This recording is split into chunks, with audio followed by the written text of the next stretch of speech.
இமாம் புகாரி எழுதுகிறார், பயணம் செய்து வர்றாங்க ஸல்லல்லாஹு அலைஹி வஸல்லம்.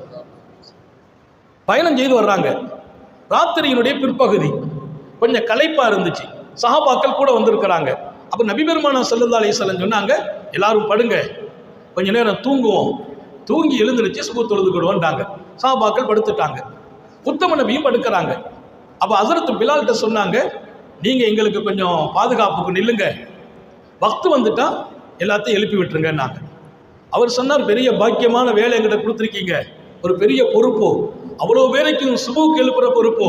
நபி பெருமானார் ஸல்லல்லாஹு அலைஹி வஸல்லம் உட்பட சஹாபாக்கள் அத்தனை பேரையும் சுபுக்கு எழுப்புகிற பாக்கியம் கிடைச்சிருக்கு.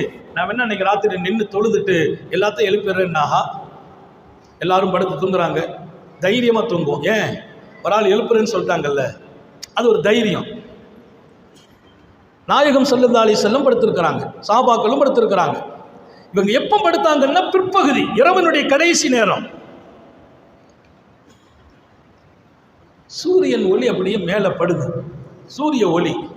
பெருமானார் கண்ணை முழிச்சு பார்க்குறாங்க, சூரியனுடைய அந்த வேகம் நபி பெருமானார் முகத்தில் பட்டிருக்கு. முழிச்சு பார்க்குறாங்க, சூரியன் உதிச்சிட்டு. சஹாபாக்கள் எல்லாம் தூங்கிட்டு இருக்கிறாங்க. ஸல்லல்லாஹு அலைஹி வஸல்லம் எல்லாத்தையும் சத்தம் கொடுக்குறாங்க, எல்லாரும் எஞ்சாங்க. பிலால் எங்கன்னு கேட்டாங்க, போய் பார்த்தா அவர் குரட்டை விட்டு தூங்கிட்டு இருக்கா. ஹஸரத் பிலால் நல்ல குரட்டையில் தூங்குறா. பிலால் எழுப்புங்கன்னாங்க, எழுப்பி கூப்பிட்டு வந்தாங்க.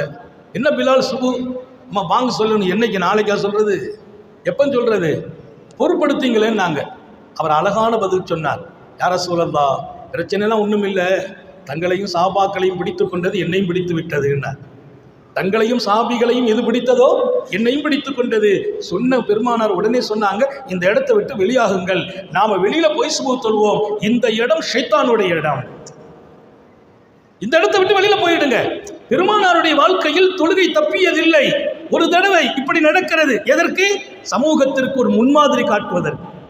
சுபஹ் மிஸ் ஆனா உடனே கலா செய்யணும், வெளியில வந்துட்டாங்க, அந்த இடத்தை விட்டு காலி பண்ணுங்கிறாங்க சஹாபாக்களை. சட்டி பெட்டியெல்லாம் தூக்கிட்டு வெளியில வாங்க, அங்க போய் இன்னும் தொழுகை நடத்துவோம், மீண்டும் ஒரு ஜமாத்தை நடத்தி தொழுக வைக்கிறார்கள். அப்படியானால் எத்தனை வீட்டில் சுபஹ் தொழாதவங்க தூங்குறாங்க. இந்த இடம் எல்லாரும் சுபஹ் தொழாம தூங்கிட்டதுனால இது டேஞ்சரான இடம், ஷைத்தானுடைய இடம் சொன்னால் அந்த வீடுகளுக்கு என்ன பேர் சொல்வது? சுபஹ் தொழாமல் தூங்குறவர்களுடைய வீட்டை எப்படி பார்ப்பது?